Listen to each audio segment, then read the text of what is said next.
es tremendo cuando dejamos que el Espíritu de Dios trabaje en nosotros, ¿eh? Porque el Espíritu de Dios, que es un caballero, no va a forzarnos a hacer aquello que nosotros no queremos hacer. ¿Os acordáis de la palabra del otro día?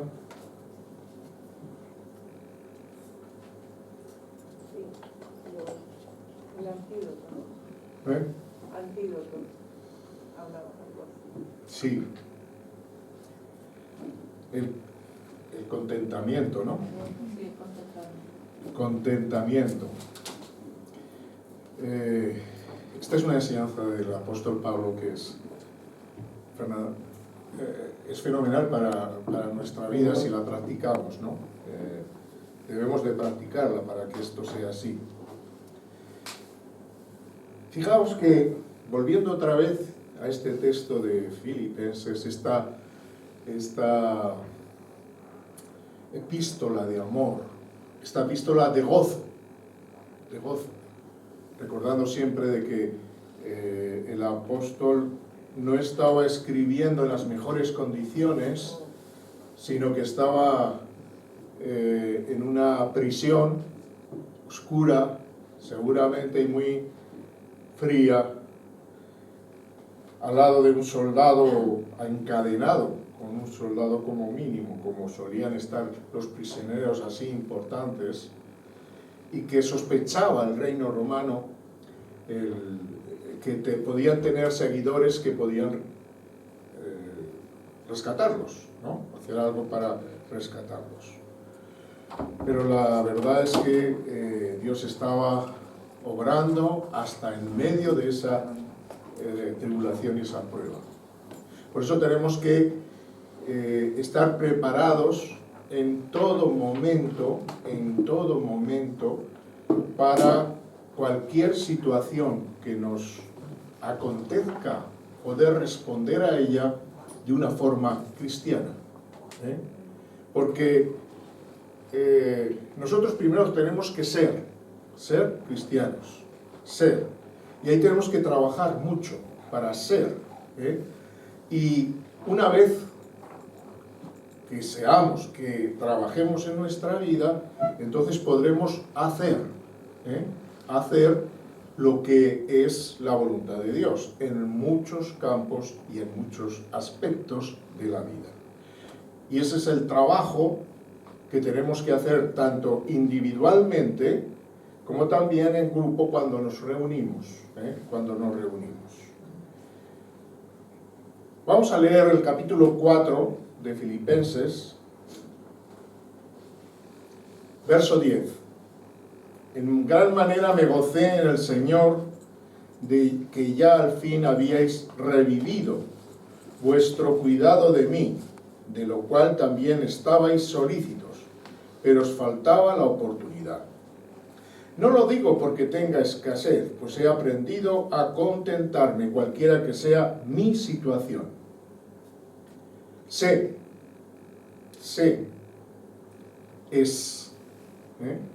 vivir humildemente y sabe tener abundancia. En todo y por todo estoy enseñado, así para estar saciado como para tener hambre, así para tener abundancia como padecer necesidad. Todo lo puedo en Cristo que me fortalece. Gloria al Señor. Fijaos que el verso 19 dice: mi Dios pues suplirá todo lo que os falta, conforme a sus riquezas en gloria en Cristo Jesús. Esta es la base fundamental de esta enseñanza en esta epístola. Una de las cosas que nos promociona este mundo es a que tengamos, a tener. Todo está relacionado con el consumo, ¿eh? Y desgraciadamente tenemos que tener mucho cuidado, porque esa actitud de consumo puede penetrar en la iglesia y puede penetrar en nuestra vida junto a nuestra fe cristiana. Nos podemos convertir en consumidores de Dios. Consumidores del mundo, hemos sido enseñados, y en esa línea nos convertimos en consumidores de Dios. Es decir, solo consumimos, no damos. Es solo consumir, lo que le ocurre al mar muerto, por eso es tan salino y por eso se le llama muerto, porque recibe pero no da. Recibe mucha agua, pero no da, no tiene salida. Esto también lo ha convertido en un mar especial, ¿no? Pero en este caso, digamos, usando el ejemplo, es no da. Y esto es lo que quisiera recalcar también en la línea que el apóstol iba. Está bien que deis, les dice. No es que esté tratando de expoliarlos, que sacaros. No. Lo que salga de vuestro corazón atentos a Dios está bien, ¿no? Ser consumistas es un gran peligro y es algo que la Iglesia desgraciadamente está sufriendo. Y por eso cuando ocurre algo no hay respuesta. No hay respuesta. ¿Por qué? Porque no sabemos dar. No sabemos darnos. ¿Por qué? Porque no somos. Porque primero tenemos que ser. Y para ser tenemos que saber.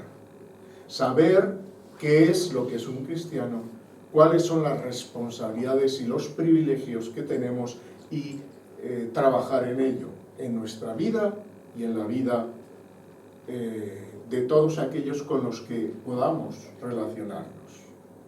No es fácil. ¿Por qué? Porque está asentada en nuestra vida una forma, reitero, de vida, una forma de vida que es muy diferente a lo que Dios nos está mostrando. Por eso es necesario que entremos en la palabra de Dios. La lectura de la palabra de Dios, solamente la lectura, hay que hacer más.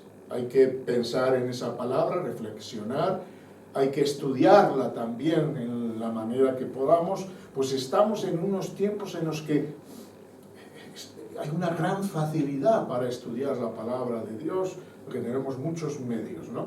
Entonces, ¿por qué o para qué estudiamos la palabra? ¿Por qué leo la palabra? Porque la palabra de Dios es eficaz. Hebreos dice que es más cortante que una espada de dos filos. Nos dice que penetra en lo más hondo de nuestro corazón, donde están las ideas, los pensamientos, donde está el pecado. Y allí empieza a trabajar como si de un gran cirujano se tratara, separando aquello que es maligno, porque no debemos de olvidar que cuando estamos en el mundo, estamos en un mundo que está bajo el maligno. Bien claro lo enseña el apóstol Juan en su primera epístola, ¿no? El mundo entero está bajo el maligno.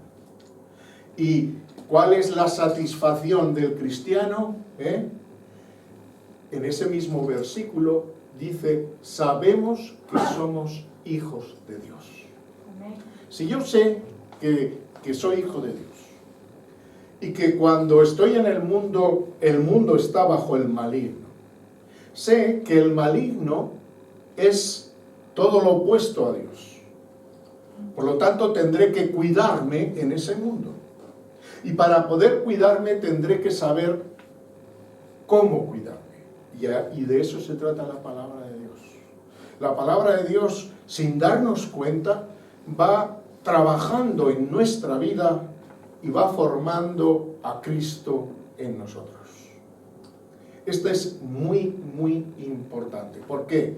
Porque el descuido que el cristiano pueda tener de la búsqueda de Dios y de su palabra recae en el desconocimiento de cómo tiene que librarse y luchar contra un mundo que le es totalmente ajeno, en todos los aspectos.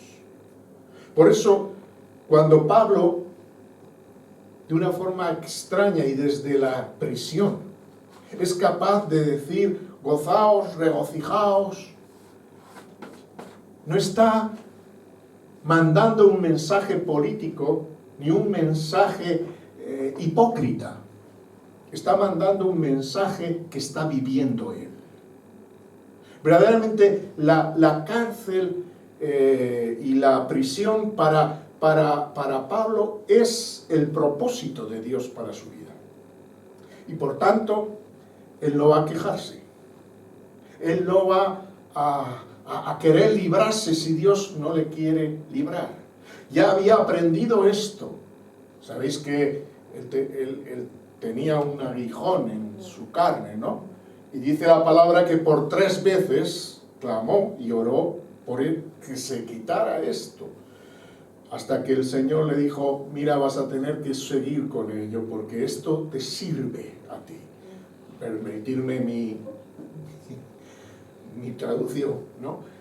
Es decir, y entonces él dice, más bien me gozaré en mis debilidades, en las afrentas, en todo aquello que antes producía queja, dolor, malestar.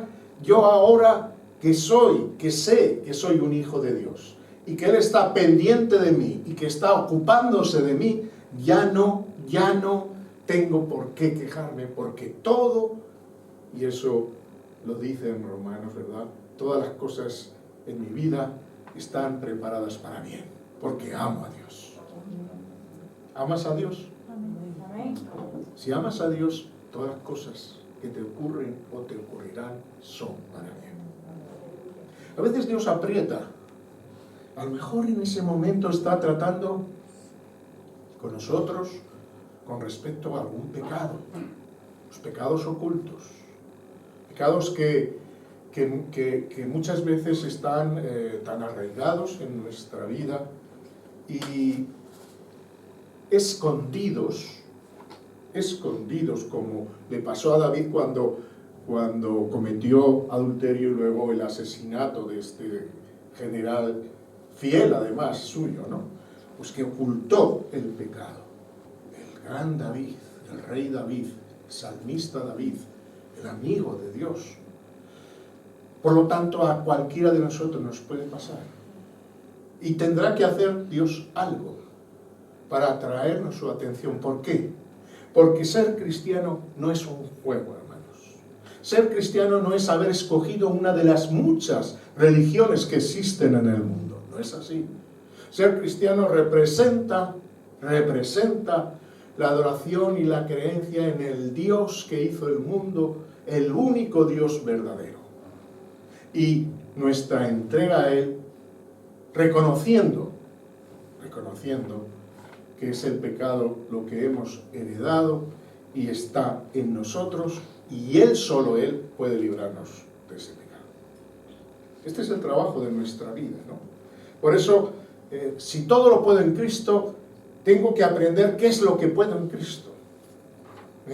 Porque si tomamos ese versículo 13 del capítulo 4 de Filipenses, aisladamente, todo lo puedo en Cristo, asoman inmediatamente en nosotros todas esas cosas que hemos adquirido en el mundo y que no hemos conseguido y que son del mundo, no de Dios, y que pretendemos conseguirlas mediante la fe en Cristo, cuando ese no es el asunto de Dios. Por lo cual tenemos que ser muy cuidadosos, muy cuidadosos, porque, muy cuidadosos en llenarnos, en ser transformados para que Cristo habite en nosotros, para que tengamos la mente de Cristo, para que podamos en cada situación en la que vamos a vivir, no actuar como la mayoría, ni siquiera como yo mismo, sino como Dios nos enseña. Y ahí viene un cambio radical. Eso es lo que se llama conversión.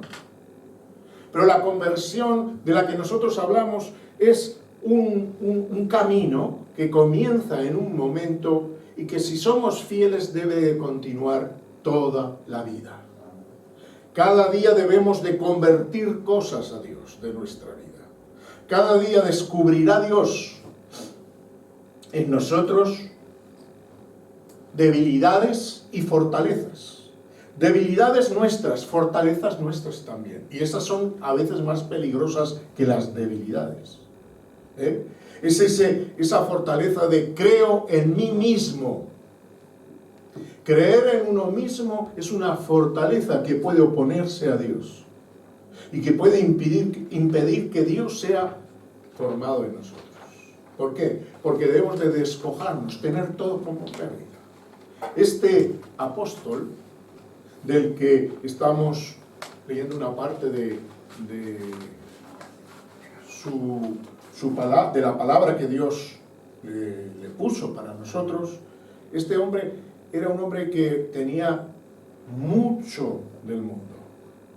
En plan religioso, sí, pero era mucho del mundo. Había sido un hombre que había vivido con gran libertad, en el sentido absoluto, es decir, libertad para estudiar, libertad para acceder a los mejores en ese momento, libertad para tener una cultura adecuada y libertad para estar satisfecho en todo, prácticamente. Se nos dice de él, y no lo dice en vano, que estuvo en la Universidad de Gamaliel, bajo los pies de Gamaliel, que era entonces, sería el Oxford de hoy en día, ¿no? Entonces, todo eso le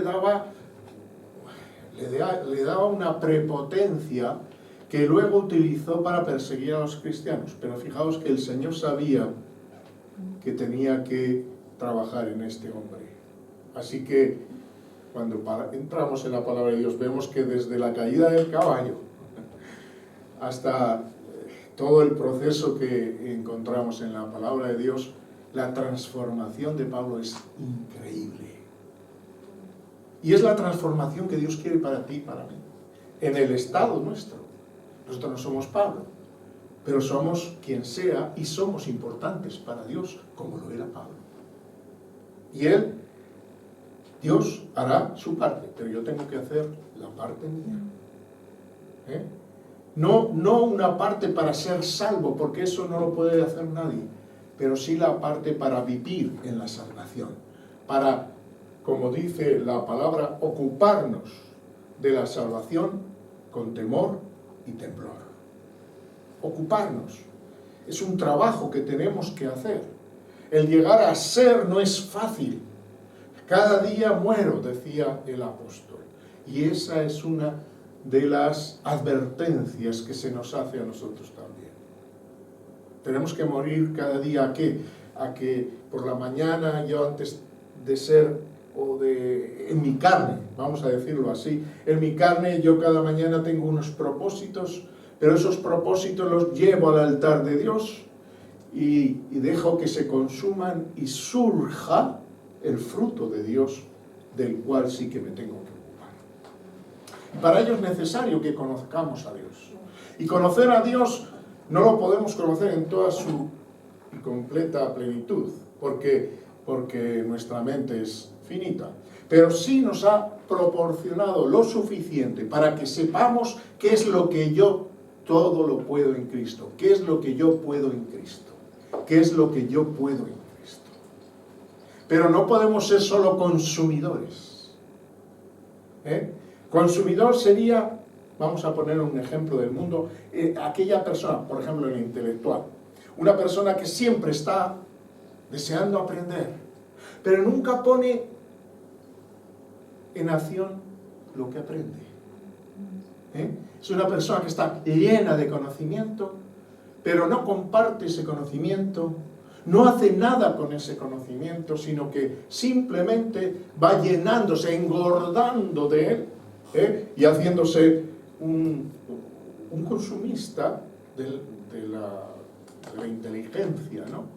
No, su inteligencia es voraz, no quiere más que consumir.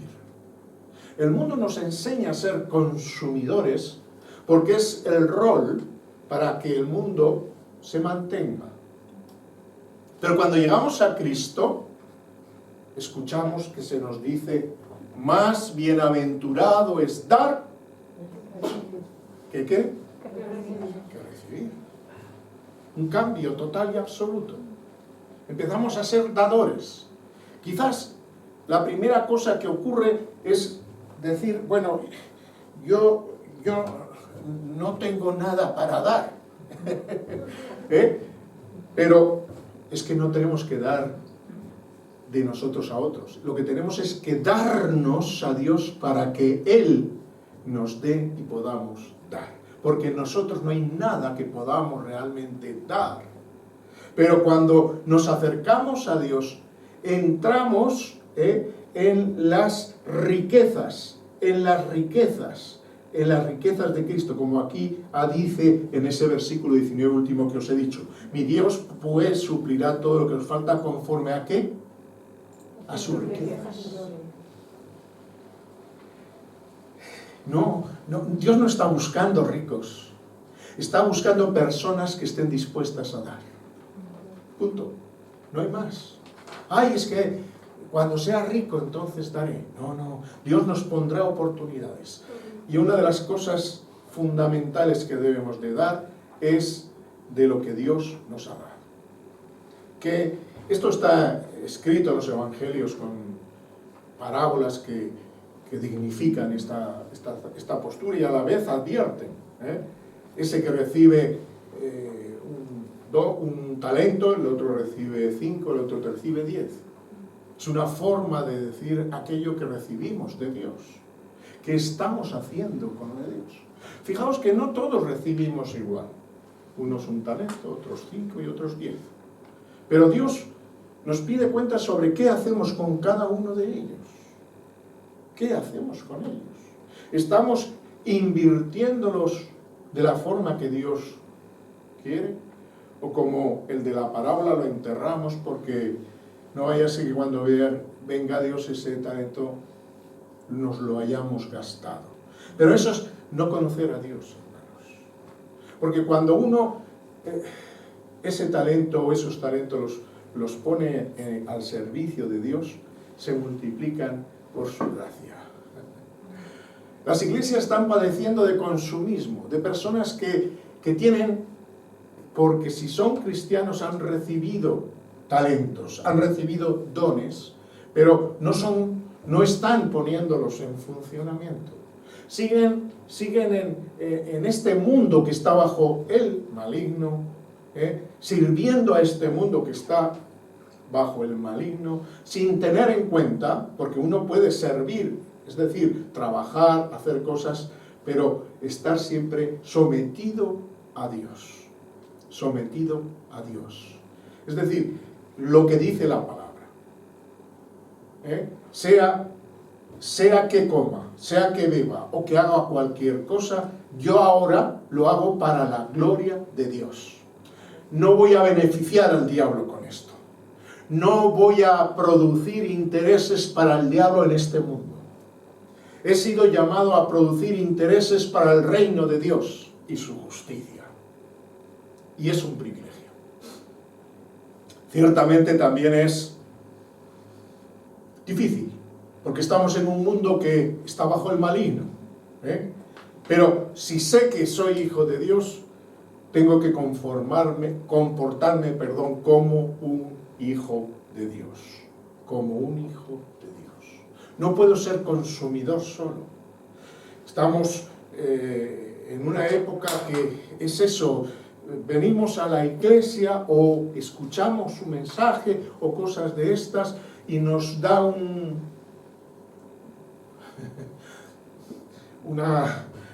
chispazo, digamos. y nos ponemos y nos entusiasmamos. Pero o sea, ese chispazo es casi como el relámpago que sale y que ilumina durante un instante, pero tal y como viene se va. Y volvemos otra vez a la oscuridad, volvemos otra vez a desear otro relámpago. Y así nos configuramos como simples consumidores sin que el fruto de Dios amanezca por ningún lado. No creas al diablo que te diga, tú no sirves. Mejor dicho, créelo, sí.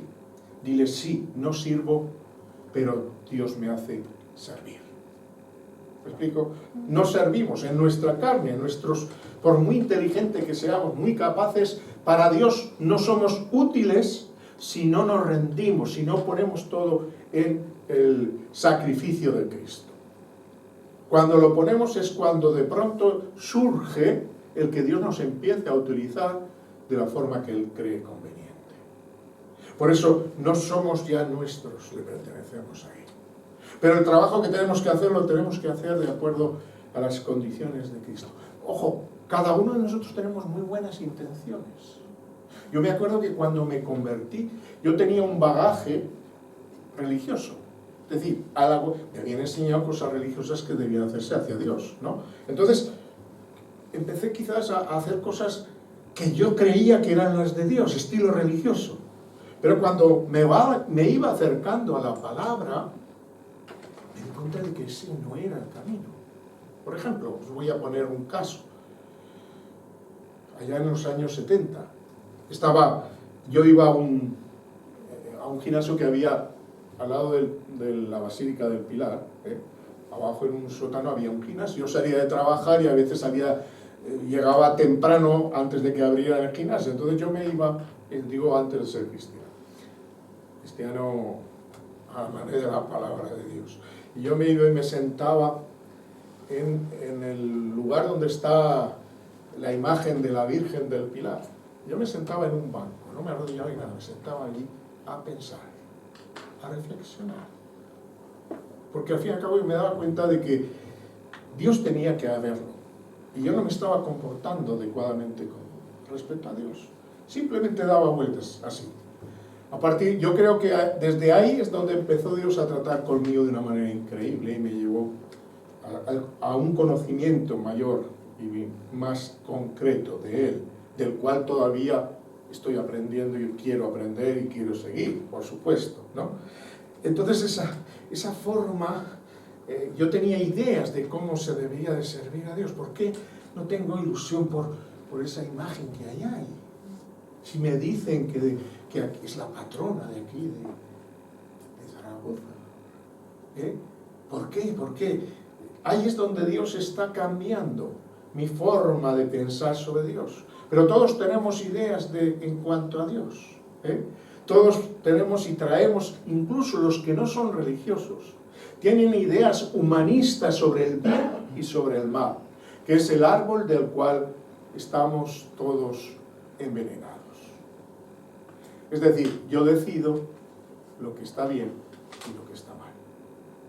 Alguien propondrá, pero yo decidiré si me acojo a ello o no. Este es el gran delito de la humanidad. El que seamos responsables de tomar decisiones sobre el bien y sobre el mal.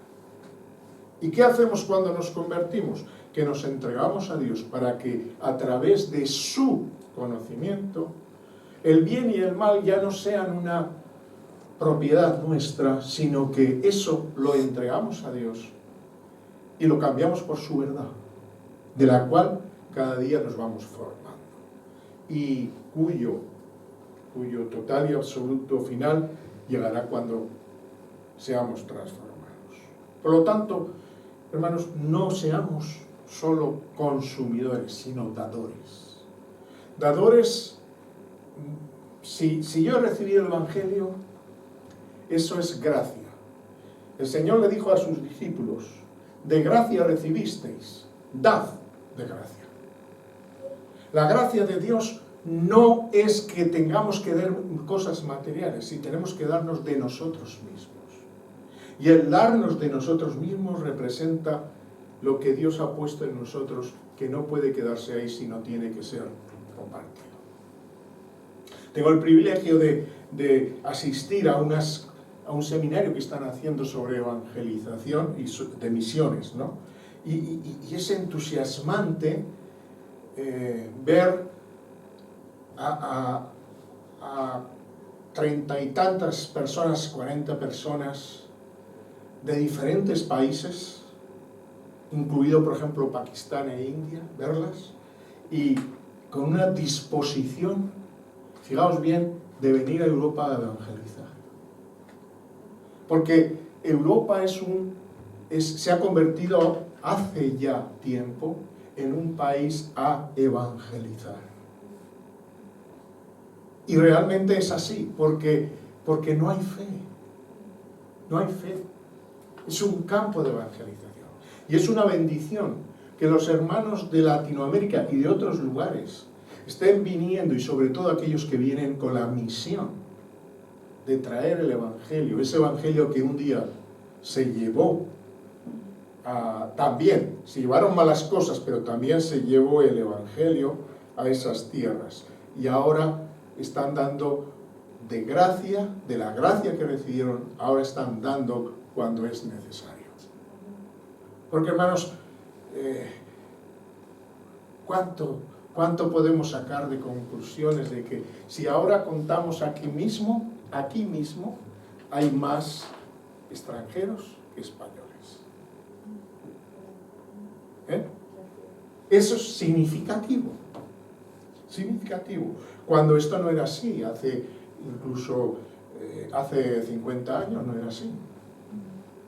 ¿Qué ha ocurrido? Pues que hay un desmembramiento de la espiritualidad en este continente que está escogiendo otras cosas. Y Dios no lo ha desamparado. Está enviando personas, pero tienen que darse. Tenéis que pensar más allá de venir para tener una mejor vida, porque es entrar en el juego del diablo. Está bien, podéis conseguir una mejor estabilidad de vida, pero sobre todo, si estáis llenos de Dios, tenéis que dar de Dios. Tenemos escasez. Aquí Pablo dice, no lo digo porque tenga escasez, pues he aprendido a contentarme. Realmente los cristianos nos contentamos con tener a Cristo, los españoles, pero realmente deseamos que otros vayan.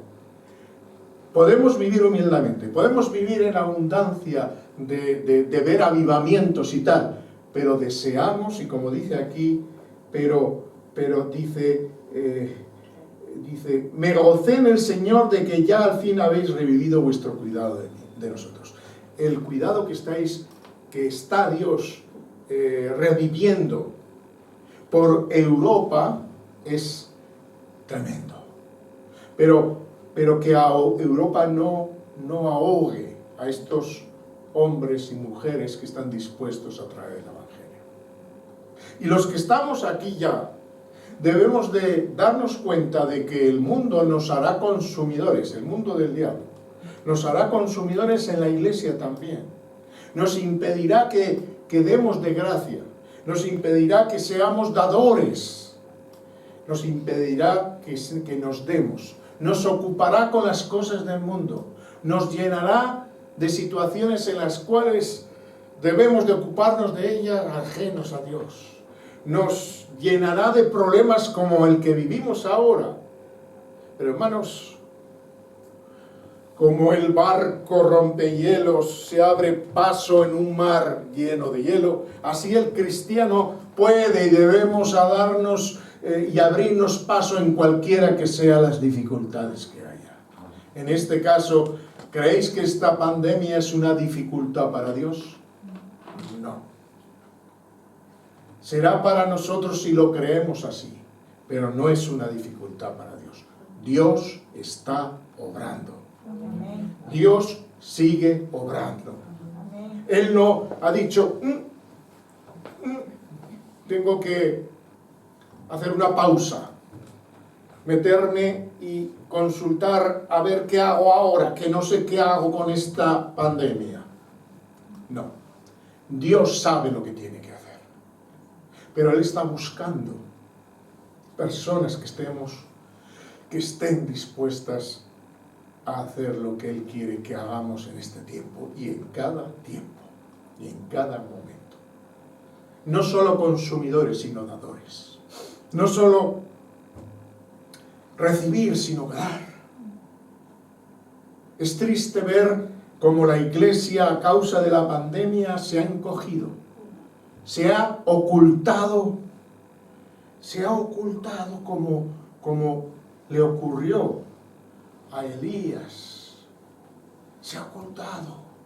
Y Dios está enviando cuervos y palabra para hacer que nosotros reaccionemos. Porque no hay impedimento para Dios.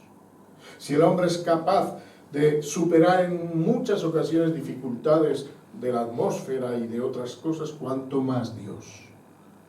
Pero tenemos que creer en Él, tenemos que llenarnos de Él y tenemos que llenarnos no solo para engordar nosotros, sino para dar a otros. ¿Estamos dispuestos? No lo digo para ofender o criticar, no. Lo digo porque es mi responsabilidad y mi obligación. El llamar la atención, el ser o tratar de ser vocero de Dios, empezando desde luego por mí, que soy el que más tengo que escuchar. Pero hermanos, tenemos que mover la ficha que nos corresponde en medio de esto. No podemos permitir el quedarnos solo en consumidores a ver qué pasa, hasta ver qué pasa, sino tenemos que empezar a dar. A dar. La gente a veces está esperando a ver qué Dios nos dice que tenemos que hacer. ¿Te parece poco todas estas páginas? Empecemos por aquí. Empecemos lo que Dios nos ha dicho. Por eso digo, este grupo de personas nos está preguntando qué Dios quiere que hace. En todo caso, se está preguntando y está diciendo, Señor, hay muchos campos blancos dispuestos para hacer la recogida. Yo estoy dispuesto es decir, heme aquí, estoy dispuesto para ir. En todo caso, la pregunta es, ¿dónde quieres que vaya? Pero no puede preguntarse, ¿quieres que vayamos? No. La primera cosa que debemos hacer es orar para que Dios mande obreros a su mies. Pero siempre diciendo, heme aquí, yo estoy disponible. Y de hacerlo de todo corazón. Y ahí rompemos el molde de la conformidad, del consumismo, del estar solo llenándonos, que esto es lo que ha traído la muerte en las iglesias, vamos a hablar, europeas. El que muy excelentes predicaciones y predicadores, muy excelentes estudios y estudiosos, muy excelente palabra en las iglesias, pero no había reacción. Solamente se recibía, y se recibía como puede ser el goce de tomar un agua fresca en un día caluroso y ya olvidarnos de lo fresca que es hasta la próxima sequía. Sin más. Es decir, la palabra de Dios la recibo como estoy mirando solo por sí mismo y no reparto, me seco y otra vez estoy esperando otra palabra que me den para que me levante y para que me lleve un poco más adelante. Consumidores. Y por eso encontramos en Europa edificios que fueron iglesias llenas, avivadas, y que ahora no son más que mausoleos, incluso, hermanos, llenos de musulmanes. Muchas de esas iglesias las han tomado los musulmanes, los cuales ven una victoria tremenda a través de su religión. No, tú les cedes una iglesia y ellos no van a decir en su forma de pensar, no digo que sea mala o buena, es con lo que les han enseñado, ellos no dicen, ay, qué bien, qué favor nos han hecho, no, ellos dicen, estamos recuperando el andaluz, el andaluz, ¿no? Estamos recuperándolo. ¡Qué pena! ¿Y esto quién es responsable? No es responsable la inmigración, es responsable el que la Iglesia no esté preparada y dispuesta para que estos musulmanes equivocados en la forma de servir a Dios vienen, reciban a una iglesia en la cual les diga: este es el verdadero Dios y la vida eterna. Envía obreros a tu mies. Levanta los que ya están. Los que ya estamos, muévenos. Los que ya estamos, sacúdenos. Haznos reaccionar a los que ya hemos dicho que hemos creído, pero que no lo estamos representando. Vamos a vivir una vida de acuerdo a lo que Cristo quiere. Quizás seamos de los que tenemos solo un talento, algo poquito para dar, para comparación de otros. No importa. Suficiente será si lo ponemos a trabajar. Pero no podemos estar dando prioridades a otras cosas de nuestra vida, incluso para poder venir a la iglesia o conectarse. Damos prioridades a otras cosas de nuestra vida. Y lo hacemos fácilmente, sin ningún pesar por ninguna parte. Parece que el Espíritu Santo ya ni se escucha, porque el Espíritu Santo nos grita a nosotros, nos dice: no hagas eso. No hagas eso, por favor, que eso no es lo que te va a hacer crecer, ni va a hacer crecer el propósito de Dios. Pero estamos tan sordos a Dios, y esto porque el ruido del mundo ha conseguido ser más fuerte que la voz de Dios. Hermanos, Dios nos ayude a entender esto bajo la prisma de Dios, porque no podemos hacer nada humanamente, lo tiene que hacer Dios. Y nosotros tenemos que querer y responder a ello. De lo contrario, millones de predicaciones no harán nada. Pero yo sé, hermanos, que si la iglesia se levanta, es un gigante que con el poder de Dios puede derribar fortalezas y llevar el Evangelio a todo lugar. A todo lugar. Que es... Ayer mismo escuchaba lo que siempre he creído yo. La gente dice: va a venir el Señor, va a venir el Señor. Bueno, ¿cuál es la forma de saber que el Señor viene o no? Es cómo ha sido predicado y a dónde ha sido predicado el Evangelio. Ha sido predicado en todo el mundo, o mejor dicho, porque la traducción es en todas las etnias. Porque es posible que en todos los países algún misionero haya ido, pero no, dentro de los países no a todas las etnias. Por ejemplo, India creo que decían que tenía como 1200 etnias dentro de su país, como 1200 naciones más, y no todas han sido alcanzadas. Por eso el Señor dijo: id y predicad el Evangelio. Y la palabra de Dios dice que será predicado el Evangelio en todas las naciones, y entonces, ¿qué? Vendrá el fin. Esa es la forma de saber si viene el Señor o no. Por eso la iglesia que ama y que dice: Maranata, ven pronto, es la iglesia que está dispuesta a ir, porque sabe que predicando el Evangelio en todas las naciones, el Señor vendrá. Aleluya. Amén. Y ocurrirá, hermanos, ocurrirá pese a unos o pese a otros, a pesar de unos y a pesar de otros. ¿Por qué? Porque Dios está levantando fuegos en muchos lugares de personas que están dispuestas a ir a esas etnias. ¿Nos quedaremos atrás? ¿Seguiremos siendo solo consumidores y no dadores? Esta es una pregunta que nos tenemos que hacer todos, individualmente. ¿Qué puedo aportar yo? Si no puedo ir, seguro que podré hacer algo. Si no puedo ir, si tengo un corazón misionero, y el cristiano lo tiene, ¿Por qué? Precisamente por ese mandamiento del Señor, convierte al cristiano en un corazón misionero. Porque no dice id un grupo, id solo los evangelistas, no, dice id en general. Lo cual tenemos que tener un corazón misionero, sea que vayamos o que no vayamos.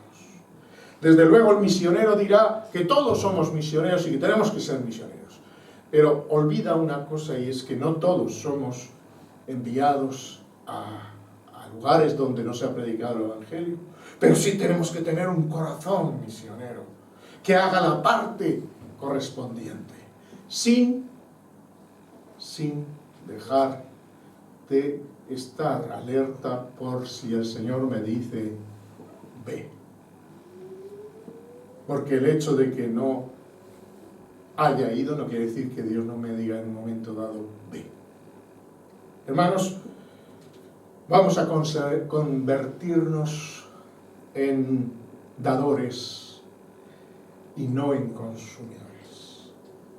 Para ello tenemos que ser hijos de Dios. Tenemos que saber que somos hijos de Dios. Tenemos que formarnos como hijos de Dios. Y tenemos que llevar de esa gracia de formación que recibimos a todo aquello que nos rodea. Pero incluido en nuestra Jerusalén es Zaragoza en este momento. En este momento nuestra Jerusalén es Zaragoza. No importa de qué país eres, es tu Jerusalén. Y en esta Jerusalén tenemos que empezar. Y tu Jerusalén puede ser tu casa, puede ser el lugar donde trabajas, puede ser tu Jerusalén, tus amigos, tu vecindad. Esa es nuestra Jerusalén, donde debemos comenzar. Y sabéis una cosa, a veces en ese trabajo, como ocurre en el llamamiento del Señor a los discípulos, viene el Señor y te dice, te necesito allá en Etiopía. ¿A quién le ocurrió esto? Que estaba muy entusiasmado predicando el Evangelio. ¿Quién? ¿Quién fue que se me ha olvidado? Felipe. ¿Sabéis a quién predicó, no? A un eunuco que iba ahí no sabía por dónde salir del Evangelio. Y Dios lo cogió, y para uno. Pero ese uno, convertido, fue y montó y formó iglesias a donde iba. Ay, hermanos, el poder de Dios es increíble. ¿Nos dejaremos utilizar? Señor, haga la obra, hermanos. El Señor haga la obra. Puestos en pie.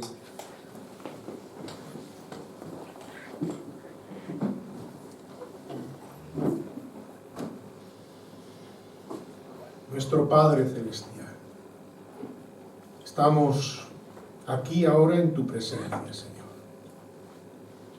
Por encima de lo que yo he dicho estás tú, Señor, tu Espíritu, que puede hablar a cada uno de nuestros corazones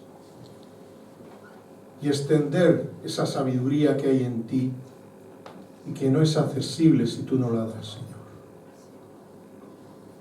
Métela en cada uno de los jóvenes y de los adultos que hemos creído y que hemos decidido seguirte, Señor. No queremos ahora cambiar la dirección, sino queremos seguir el camino que tú has marcado. No queremos ser consumidores de la palabra, es muy bella la palabra. Tonifica nuestras vidas, nos alimenta y nos hace seguir adelante. Pero Señor, no queremos solo ser consumidores, sino queremos dar también. Darnos primero nosotros y dar de tu mensaje después.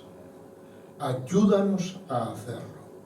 No nos permitas quedarnos estancados, Señor. Aviva tu obra en medio de los tiempos, dala a conocer. Haz que tu palabra corra y sea glorificada, Señor. Envía obreros, levanta obreros y envíalos a tu mies. Heme aquí, Señor. Heme aquí, a pesar de todo.